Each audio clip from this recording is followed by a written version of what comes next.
लोग गाइस कैसे हैं आप सब। तो हम रूम से निकल चुके हैं अपनी दुकान पर जाने के लिए।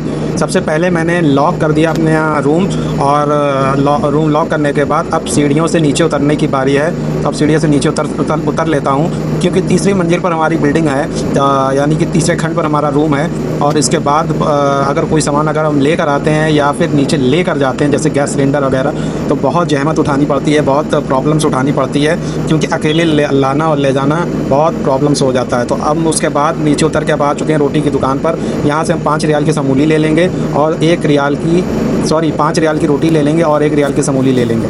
इतना इसलिए ले लेंगे क्योंकि दुकान पर इसको सेल करना होता है। दुकान पर सेल ज़्यादा नहीं होता है रोटी और समूली, इसलिए हम थोड़ा थोड़ा ही लेकर जाते हैं क्योंकि ज़्यादा ले जाते हैं जब सेल नहीं होता तो ख़राब हो जाता है। रोटी और समूली ख़राब हो जाता है, 1 दिन के बाद कोई भी कस्टमर लेता नहीं है। तो फिर अब हम रोटी और समूली ले चुके हैं। अब हम आ चुके हैं रोटी की दुकान से बाहर रोड की तरफ। अब रोड को हमें क्रॉस करना है और दोनों तरफ देखना है कि गाड़ियाँ आ तो नहीं रही हैं। अगर गाड़ियाँ आ रही होती हैं तो 1 मिनट का भी वो वेट नहीं करती हैं, तुरंत उड़ा देती हैं। ये नहीं सोचती हैं कि आप क्या हो क्या नहीं हो, तुरंत उड़ा देती हैं। आप इसमें आपकी ही गलती मानी जाती है, इसलिए बहुत मतलब जो है देख कर सोच समझ कर रोड क्रॉस करना चाहिए यहाँ पर और अपने रास्ते पर ही चलने चाहिए रोड के किनारे। ये नहीं कि रोड के बीच में चलो तो भी गाड़ियाँ उड़ा देती हैं आके, और उसके बाद आपकी ही गलती मानी जाती है, उसमें किसी गाड़ी वाले की गलती नहीं मानी जाती है। तो अब हम चल रहे हैं दुकान की तरफ और ये हमारा दुकान का रास्ता था। अब हम आ चुके हैं दुकान पर और दुकान पर आने के बाद सबसे पहले हम कॉफ़ी बना लेंगे क्योंकि सुबह 6:30 बजे आना बहुत प्रॉब्लम होता है। सुबह उठना ही बहुत प्रॉब्लम होता है क्योंकि सुबह में ही सबसे ज़्यादा नींद आती है। 2-3 बजे तक तो रात में नींद ही नहीं आती क्योंकि हमारे रूम में 4-5 आदमी हैं जिस रूम में हम सो रहे हैं, और उसके बगल वाले रूम में जो अटैच है वो रूम उसमें 5-6 आदमी हैं। तो सब लोगों का एक ही किचन है और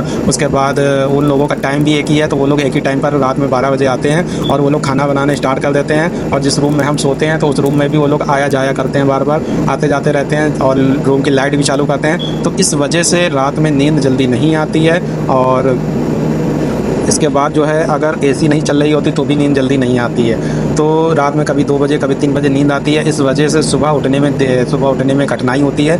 और सुबह जब एक बार उठ जाते हैं तो फिर फ्रेश होकर हाथ मुँह धो के अपना सामान लेके निकल जाते हैं दुकान की तरफ। तो हम दुकान की तरफ आ चुके हैं, दुकान पर आ चुके हैं। सबसे पहले हम कॉफ़ी बना लेंगे। कॉफ़ी बनाने के बाद चीनी डाल लेंगे और कॉफ़ी डाल के उसको घोल लेंगे। अब उसके बाद जो है हम एक फ़तीरा भी ले सकते हैं। फ़तीरा सामने ही लगा होता है फ़तीरा, जो यहाँ पर सऊदी लोग सुबह सुबह खाते हैं, उसको फ़तीरा बोलते हैं, फिर ब्रेकफास्ट का सामान बोलते हैं। और वो मैदे का बना होता है, उसमें क्रीम भी लगा होता है, चॉकलेट भी लगा होता है अंदर। तो इसलिए सऊदी के बच्चे लोग काफ़ी खाते हैं इसको, और इसके साथ असीर यानी कि जूस भी पीते हैं और ये कभी कभी पानी भी ले जाते। तो ठीक उसी तरह मैंने भी कॉफ़ी बना लिया, उसके बाद एक पानी ले लिया, पानी पी लिया और उसके बाद फ़तीरा लेकर खा लिया। अब ये जो हम आपको दिखा रहे हैं हमारी दुकान में इतना सामान रखा हुआ है, जो ये सारा फ्रीज़र मैं आपको दिखा रहा हूँ, ये अलमराई कंपनी का, इसमें अलमराई और नादा कंपनी का सारा सामान रखा हुआ है। और आप देख सकते हैं मेरे पीछे ये सारा सामान जो है ये सब यानी ग्रॉसरी का सामान है। और ये सामान थोड़ा कम बिकता है, बच्चों का सामान हमारी दुकान पर बहुत ज़्यादा बिकता है। बच्चों का सामान अगर मैं रख दूँ